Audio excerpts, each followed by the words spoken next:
Thanks everybody for coming. So let's talk just a little bit about the topic today. First of all, thank you so much, Betorah, opening up the club. Really beautiful. We see some nice background. Really very nice. Okay, good.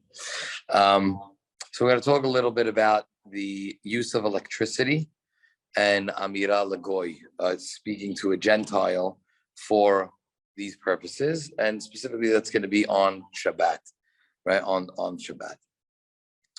So let's talk a little bit about this. So first of all, let's understand. We would have to.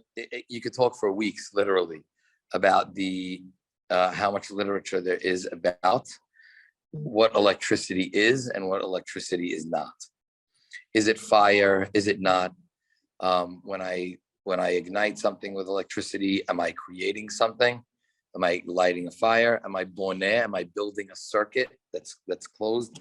Am I doing something bigger where I'm actually being mitaken mana, which is called, let's say I'm fixing something that was workable it was unusable to now it's usable. So our rabbis, really the Acharonim, deviated in how they held from this through the generations, right? There was a prevailing concept in the 70s, moved through the 80s and 90s. There was Rav Shlomo Zalman Auerbach, Alav Shalom Zecher Tzadik V'Kadosh Livracha, moving on to Chamadia Yosef. There was a large progression in how to view electricity.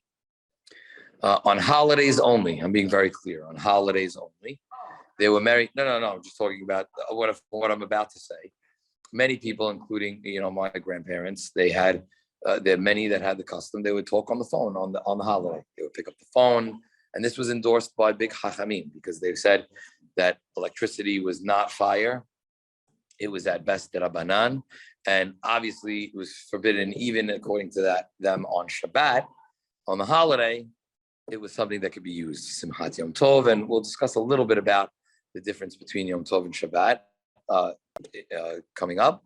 But we do see that for Yom Tov, they would be. I remember my great aunts, and then they would pick up the phone on the holiday. I still have a few people in my congregation that are not elderly, but they're advanced in years, and they said no, that's our custom. We used to always do that, and they were following the great chachamim of that time.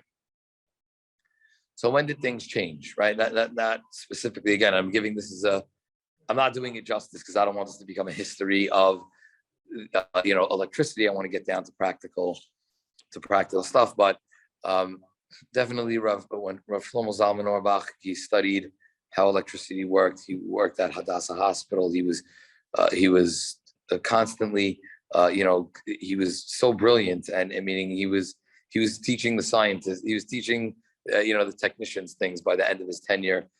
Sitting there studying 6 months straight how the electricity works, and many of the poskim did follow him, Chamadia Yosef as well, in saying that look, we're going to consider electricity an offshoot of making fire. It's not going to be deoraita from the Torah. All of them, certain things are. Light bulbs that, let's say they get hot, like the coil gets extremely hot. That's going to be like what's called in the Gemara gachelet shel esh, like an actual hot coal, and that would be from asur from the Torah, would be forbidden from the Torah, and everything was banned electrical for sure on Shabbat, and on Yom Tov also things that maybe might have been mutar were now banned, not only because of, let's say, now they had an enhanced role, not that they were just derabanan, but they could be. It's also like you were creating fire, you were igniting something, but also. And we see this more, they just the foresight that the rabbis had were amazing. You saw that it was called Ziluta di Yom Tov. What does that mean? That mezalzel means to treat something in a very low level, to degrade something. So imagine if we were allowed to write emails on Yom Tov or be on our phone and watch YouTubes on the holiday. It would ruin the holiday fabric. All business can be done almost electronically. These great rabbis were writing this before everybody had email at their fingertips. Yeah, we have a few people on Zoom. You want to say hi to them? I was going to say we're the only people that love the 3-day holiday. That's it. Oh, right. Some of you love the 3-day holiday. Exactly. We love 3-day holidays. They're able to you're able to shut everything down and make sure that everybody is you get to reconnect. It's a beautiful thing. So just in general, the use of electricity on Shabbat, which is really what we're talking about here when we talk about vacationing, is forbidden. And that was never really up for debate. Now, is it forbidden from the Torah or is it forbidden from the Drabanan? So that's something we have to delve into.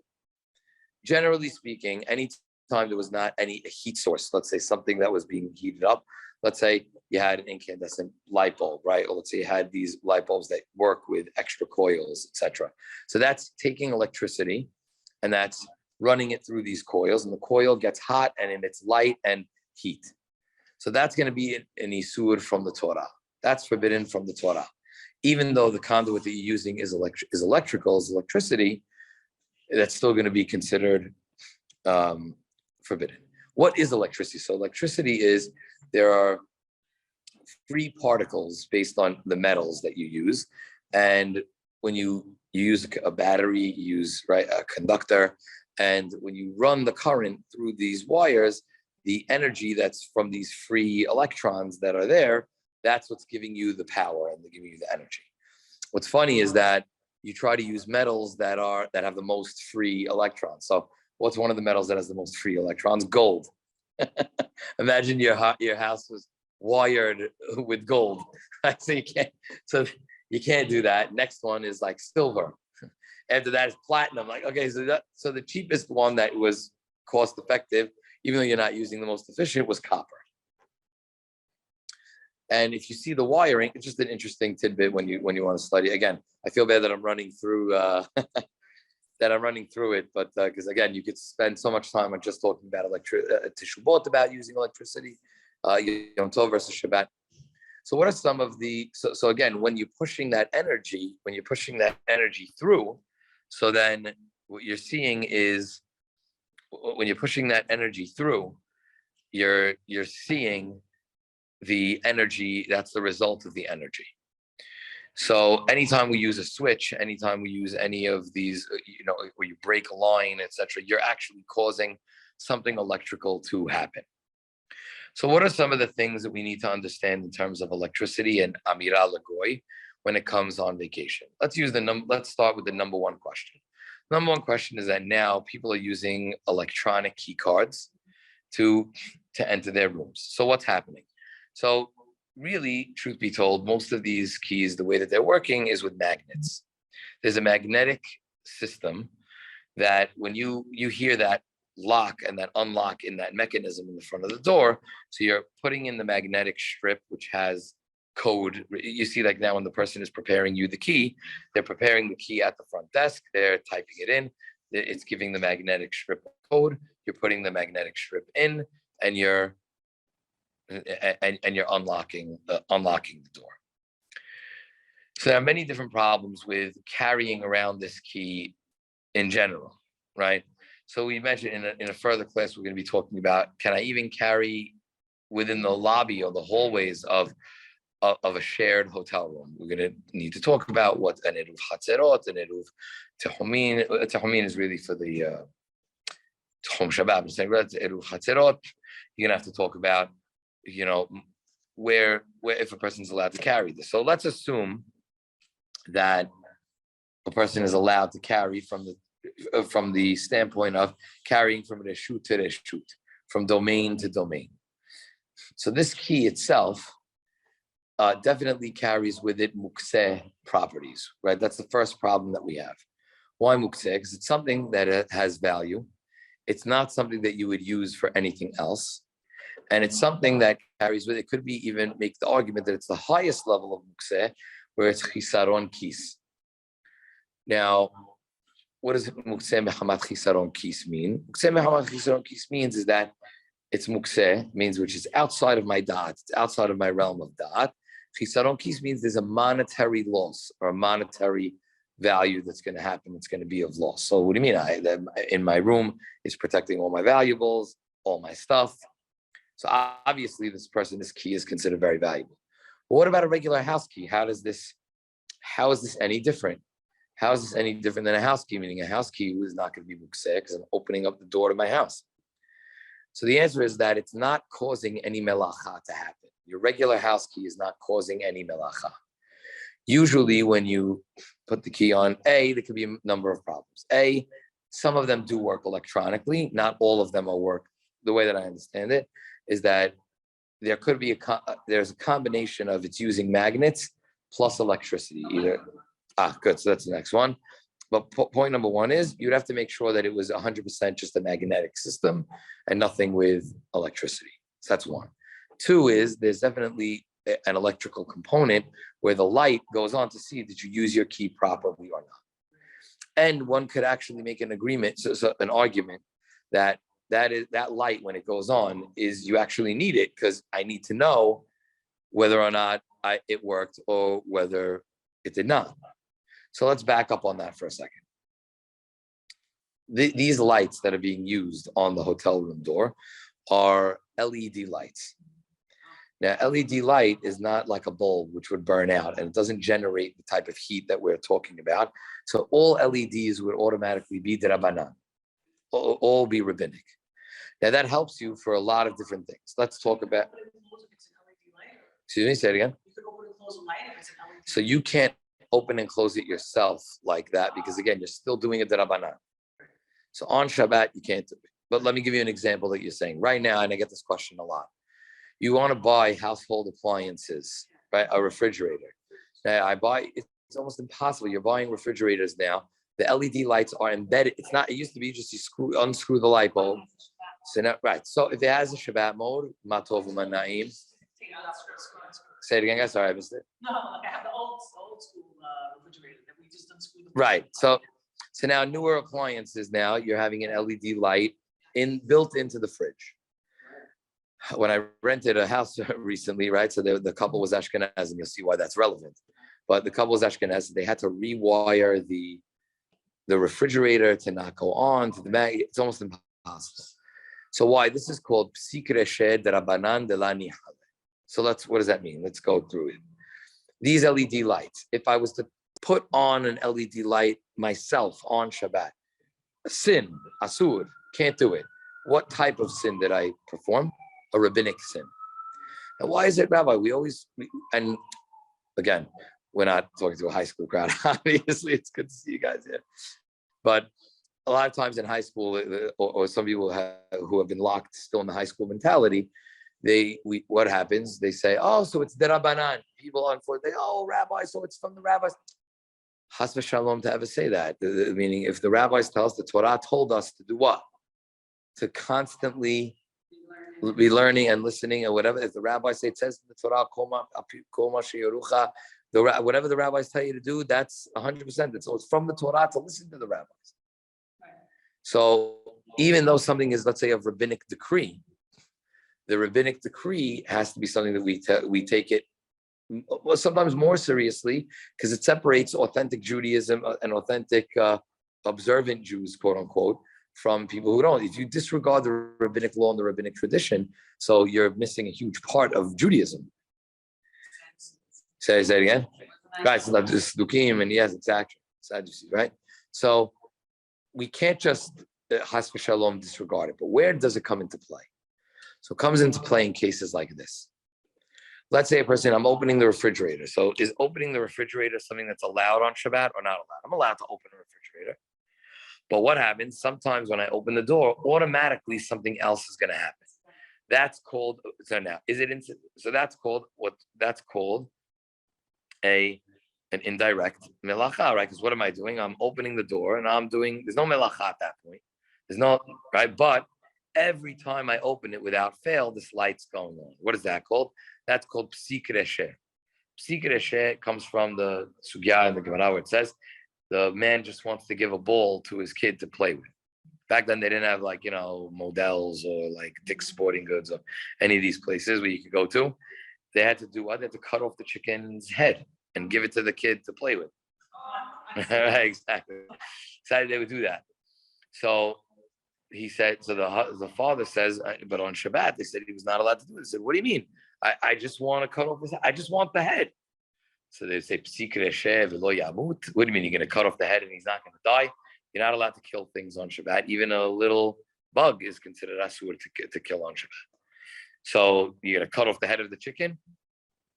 So it was saying psik reshe, meaning it's psik reshe means I know what you're doing is not a melacha, but it's resulting in a melacha, and it's going to result in a melacha 100% of the time. It's always going to happen. So if that light, if I didn't set it from before Shabbat, I open it, it's always going to go on. Now I don't want the light to go on. I could see inside the refrigerator regardless. So, now if it's at night, it could be a problem even that. So Sephardim, we say, if it's psik reshe, meaning it's not like, and it's funny, it's paradoxical. Paradoxical is the wrong word, but it's funny that the example, and the Gemara talks about this also, the Mefarshim, the example that we use for psik reshe is really something called the melacha she'enat tzicha legufa. Because if you're, what's a melacha she'enat tzicha legufa?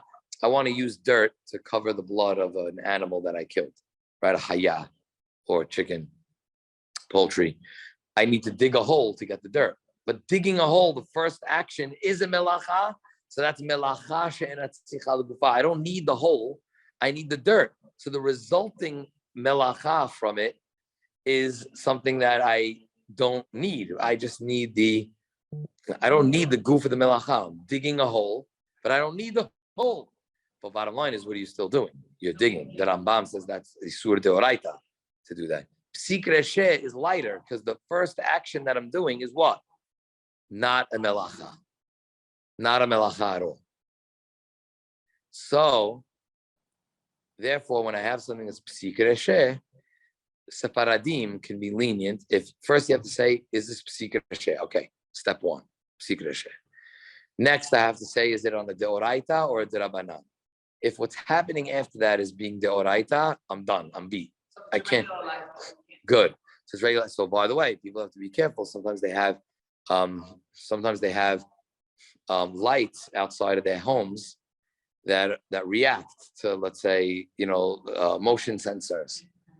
So if it's LED, it'll be the same thing, right? Meaning it's not going to be niha. But again, you might have to cross the street if you know that there's a house that puts on a light on Shabbat. It's psik reshe. Every time you cut the beam, the light's going to go on.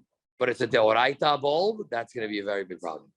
Yes, you have to check. Yeah, so I have motion sensors on my house, so I have to shut them off before Shabbat so I don't.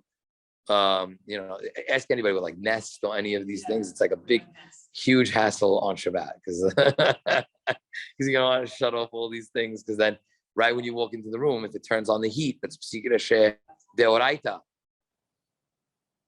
You understand? So meaning people don't know this. Meaning these are part of the problems with electricity. Meaning if I cut the beam and I walk into the room and all of a sudden the heat's coming on. So I don't know exactly how it can sense you somehow. Usually it's a beam, a laser, maybe it's thermal, like maybe they can tell when there's a living being that like comes in. Could be. No, it's okay. It's okay. So all right. So it's okay. So that's that's something we have to be mindful of. Even so, these sensors. So I'm jumping all over this. Let's go with the refrigerator. So if you had an LED refrigerator, Sephardim could open it if on Shabbat and get their food no problem, and close it as long as it's a well-lit room. Meaning if it's nighttime, then what would happen? It would be psik reshe de rabbanan. What's the last step?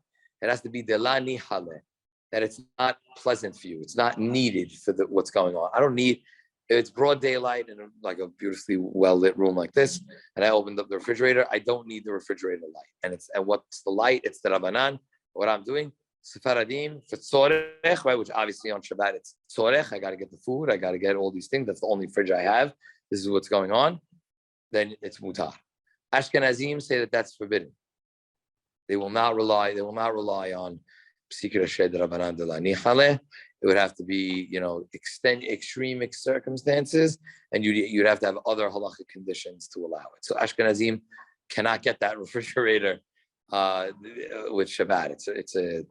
It's tough stuff, right? And I do know that some Sephardim are also mahmir, that not from the Chawil Yosef camp. Okay, if they're mahmir on it, for sure, but you should know that definitely you have what to rely to be able to open Psik Reshe, the Rabbanan, the Lani Hale, and then it's for a tzorech or for a mitzvah, for a need, and definitely to get your food is a need. Now, how does this work in a hotel room? Well, obviously, if now I have motion sensors turning everything on and turning the lights on when I walk in, we'd have to disable those sensors before Shabbat. Now, usually the rooms give you the option to disable that. I would disable that, set the heat, set all the things that are deoraita in the room. And the problem is, even the Derabanan things, it's niha, because it's niha means it's beneficial. So for every time I walk into the room, for the nest and for everything to set the temperature in the room, that's very beneficial. It's doing what I want it to do. So on vacation, if any of those sensors are there in the room, then that's going to be a problem. So let's go back to our key question, which is how so let's summarize halachot that we did through, I'm just minding the time, right? Because we said, right, that we had halachot that we discussed, right? So we're talking about a key card. Key card, what are problems that could be with the electronic key card? A, carrying around the hotel. We'd have to know if you're allowed to carry in that hotel specifically. You'd have to consult the rabbi of the trip, or do your investigation. There's no list of hotel. Maybe that's a good project. A list of hotels that have eruv, like that we'd have to see. Welcome, kavod, join us. Okay. It's no. Has he? Oh, I didn't know. So you have so one is going to be carrying. Let's assume that we were able to get around the carrying, or let's say that there was an eruv, and right, etc. So that's not going to be a problem because of the carrying. Now after that, what do we have to worry about? The problem of mukseh. Mukseh, where really it's protecting all of your valuables, it's protecting all those things. So now, why do I care? Because mukseh mechamat chisaron kis, the mukseh of something that's valuable, the only way that, how is it different than a regular key? Or a woman has an expensive brooch. She said, Rabbi, what do you mean there's mukseh on something that's valuable on Shabbat? This brooch is priceless, or it's so expensive. It's only a problem when it's expensive and it has a function on Shabbat for a melacha.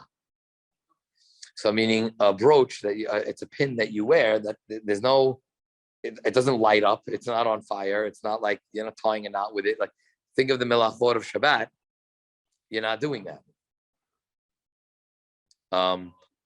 So therefore that's not mukseh on Shabbat. But let's say let's give an example. A checkbook. So a person's checkbook on Shabbat. What type of mukseh is that? So that's this category, mukseh mehamat chisaron kis, because you would never use those checks for a bookmark or for anything else, and beneficial, right? Exactly, and you pay rent, money, things that people really need. So and it has monetary value, and you wouldn't use it for anything else. So it has a purpose to write on it to give the number of money. So that's mukseh. You can't touch that on Shabbat. So here, this key, the fact that so we go in full circle. The fact that the key activates an LED light, even though it's derabanan, it now gets the status of what? Something that's going to be mukseh. Because you're using it to activate something. It's actually something that's going to be mukseh, forbidden to even touch. So how do you get into your room? So you could so option one is the the Stone Age one. You could ask, could we disable? Could we put electric tape? Could we disable it and just have a regular key? Many hotels, sorry. Right, something like that. So some people leave the lock open. They put everything in the safe. They don't leave anything that's really valuable there. But people don't want that. They don't want people in their room, etc. On Shabbat, right? So what we could do is you're allowed to tell a non-Jew to open the room. You don't have to hint, I'm locked out of my room, right? So you could just go, hi, I'm a Sabbath observer. I couldn't, and the keys are electric. Can you send somebody to open my room? That's the number one solution. You have to make you Or they'll have the master. They'll come up and they'll do it. Usually they have the master and the person is there. Oh, sure, sir. Come, I'll open the room and I'll be there. So you do have to time when you're going to want to leave and come back, etc. Again, during winter break, in most places, Shabbat's not too long. What? Elevator, we're going to talk about. Right, so we're going to get to elevator at that. But let's just work with the key. So again, the key, it's very difficult to be matir in those ways. Now, they are coming up with innovations all the time. Is it going to be only magnetic? Maybe that would help us out. Also, if it's strictly magnetic mechanism and there's no electricity whatsoever, that could definitely help us down the road. The carrying issue again, but there are a lot of problems with having that key. We leave the door open. Okay, we covered through that. We covered refrigerator, etc. Let's talk about the Shabbat elevator. So Hawdei Yosef, very famously in Nebiya Omer, allowed a person to take an elevator, even a regular elevator with a non-Jew touching the buttons for them, or a shinui. A shinui is elbowing it, right? Elbowing it using your foot, right? If provided that the person was a chole. Person must be a sick person that cannot get upstairs. Everybody forgets that part of the teshuvah. That's the biggest thing. It's not just like, oh, the kids are on it, the 20-year-olds are on it, all these things.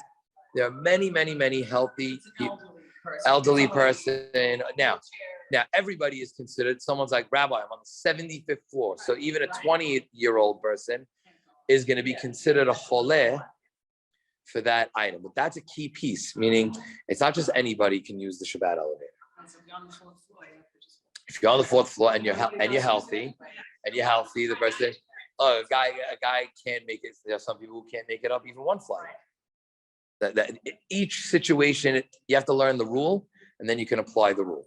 How the Yosef was allowing, because again, derabanan, you're using those derabanan buttons, the derabanan mechanism, right, an electronic mechanism. For what? For a chole, where if a person is sick, a Jew can do it himself. Right? If a person was really sick, where he was nafal mishkav, he couldn't operate normally on Shabbat, then a Jew can actually do derabanan, rabbinic work for him on the Shabbat. Now, this person, is he mishkav, nafal mishkav? No, he's walking around, he's going to the beach, he's like doing things, but he can't get upstairs. He can't function that way normally. The heart's not well. I don't know, the legs, the person's elderly. Sorry?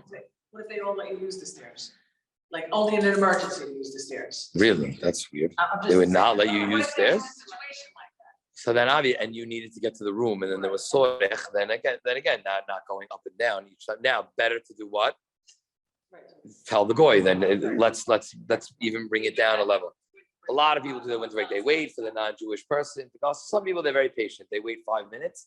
They see if the non-Jew is there. They'll go bring them up to the 6th floor. My husband would do that. He got in. An old lady got in with him, and she asked him, "Could you push?" Oh, she thought he was. Look, everyone, you could explain. Everyone, listen. Now with COVID, they won't even walk into the elevator with you. Like now, there's not. So that adds to it. It's difficult. How will I get somebody to share the elevator with me? So again, Shabbat elevator is, again, let's summarize in Hawdei Yosef. It's really for, in the Lechat Heilah sense, people who can't get upstairs, people who are sick, people who are elderly, people who can't do it, then they can go in. And even in those cases, depending on the Hawdei Yosef said, the person, if they're really choleh, they can put themselves. But we've always accepted now, because it's in the teshuvah also, this is what we're posek to people.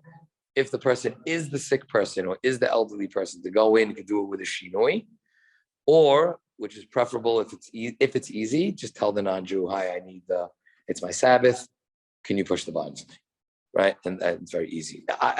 We discourage young, healthy people from using Shabbat elevator in general, based on teshuvah. That's a point. Yeah, questions on that? Yes, sir. They should be walking. They should walk it.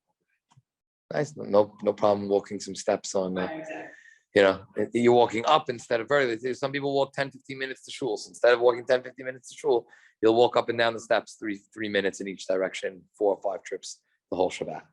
Right. Good? Yeah. Okay.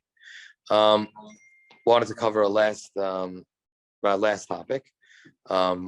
So we talked about the keys. We talked about the Shabbat elevator. It's the same thing with, not second to last topic, it's the same thing with, let's say, entering when there's electronic sliding doors. Yeah. So electronic sliding doors, again, what are you doing? But it's definitely nicha. It's definitely, I need to get in.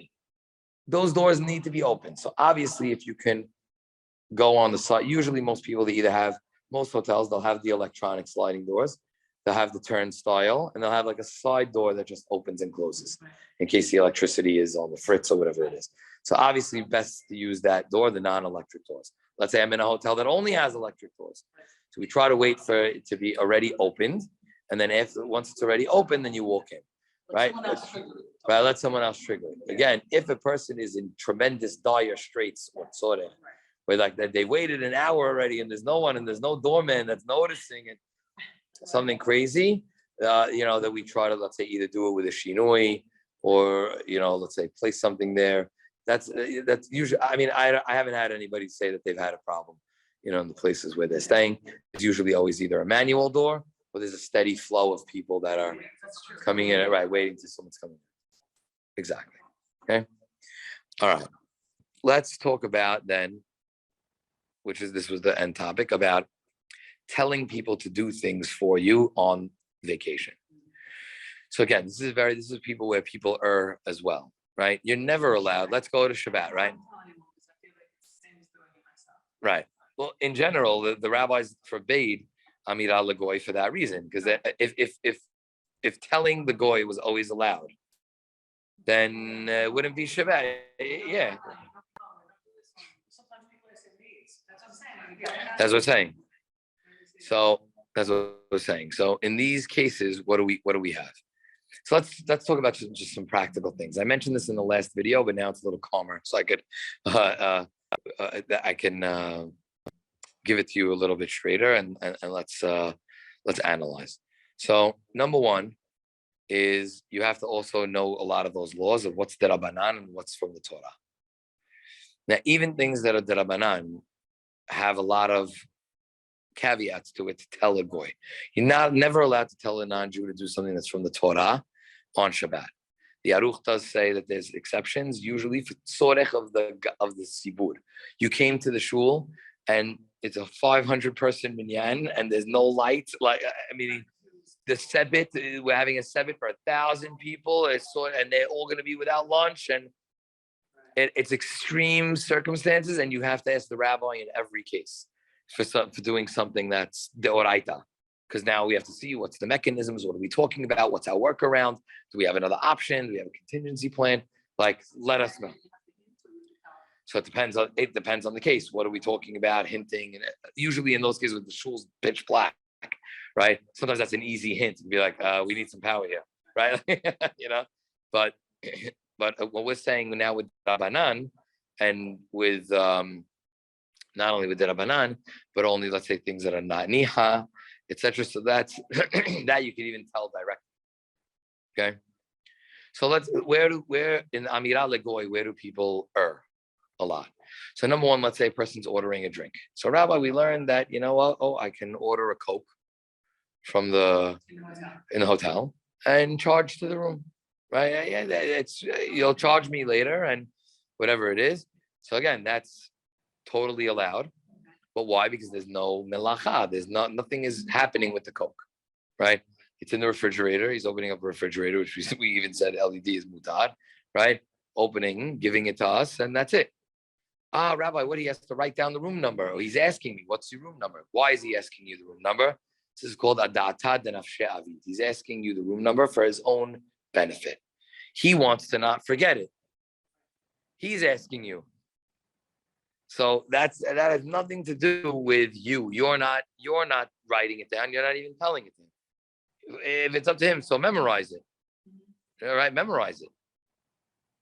So in that case of memorization, then he wants to write it down. It's called a data of shavi. The goy is operating on his own volition. Now you tell him to make me a pina colada. Now wait, what is that?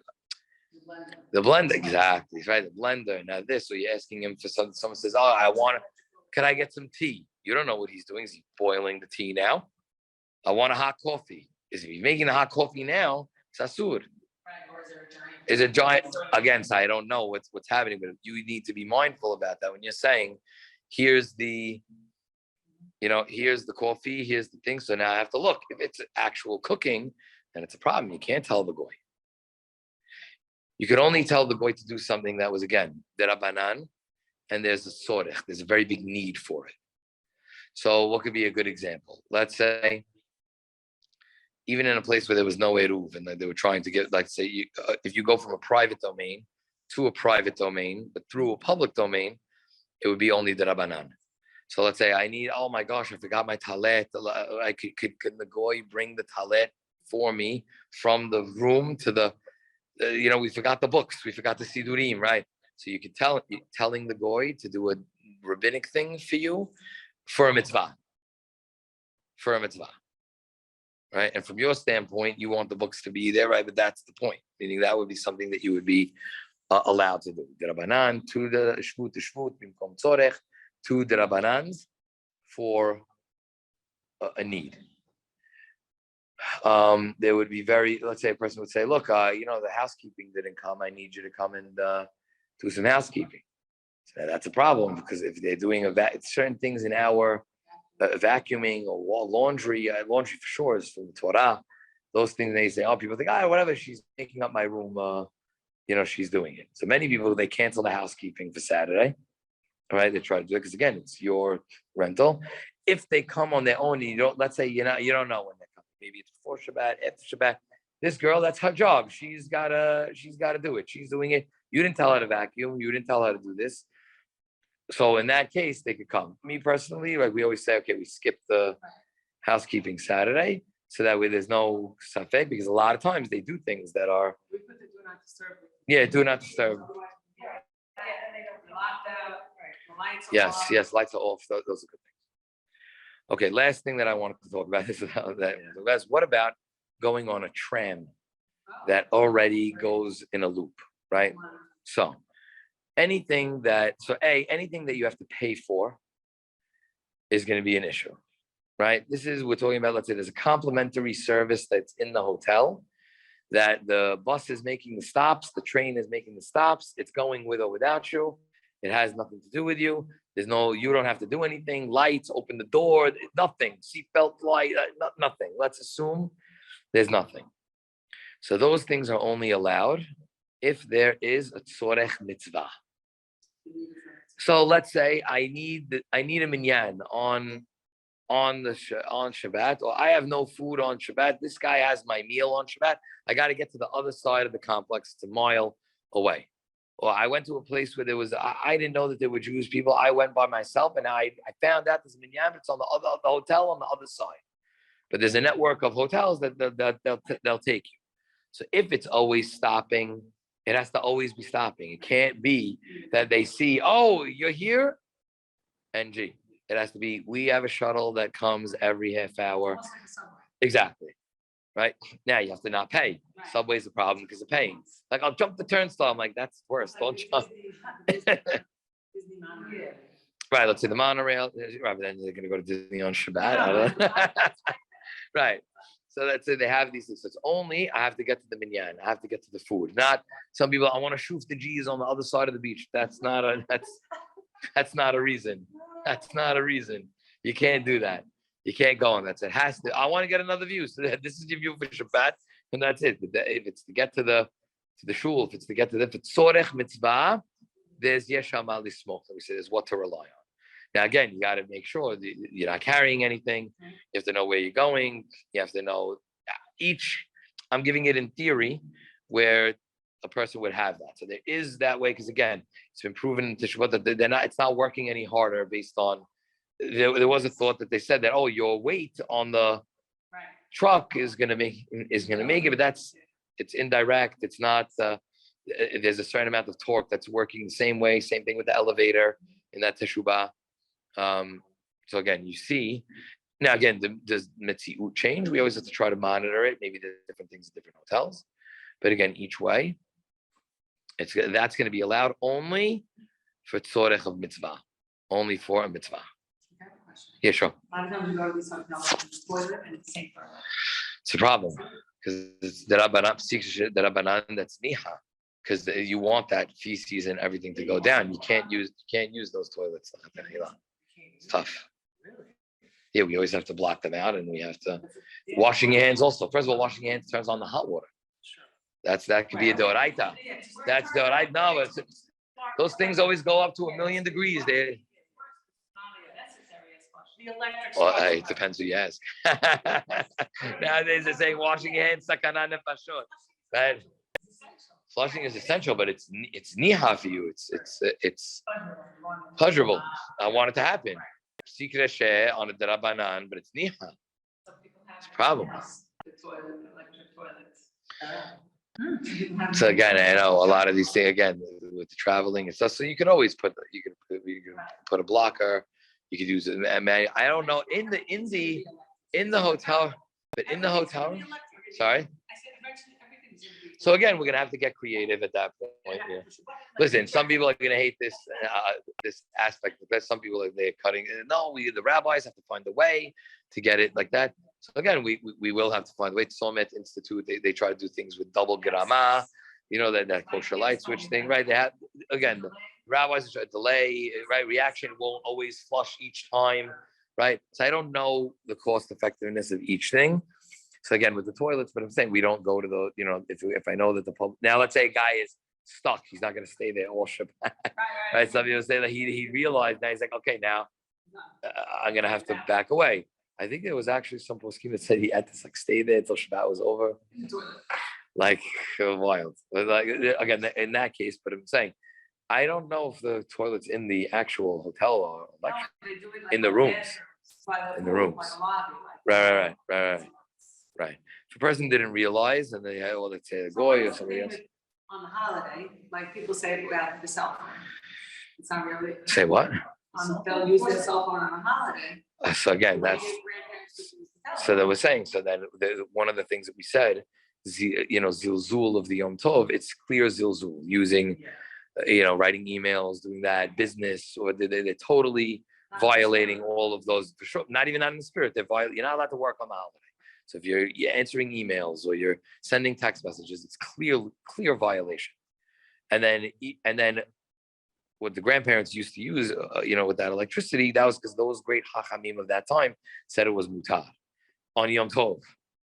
Right. So saying here now, again, there's been a shift where we've said that it's asur, and Hamadei Yosef says it clearly in Chazon Vadei Yom Tov, the right way, even though there's giants to rely on and people have it, it's like people that were grandfathered into the system. Like if that's how you grew up, then yes, but they say the rabbi who's giving Psak Halakha to the people say electricity, asur, for sure on Yom Tov, nothing to talk about.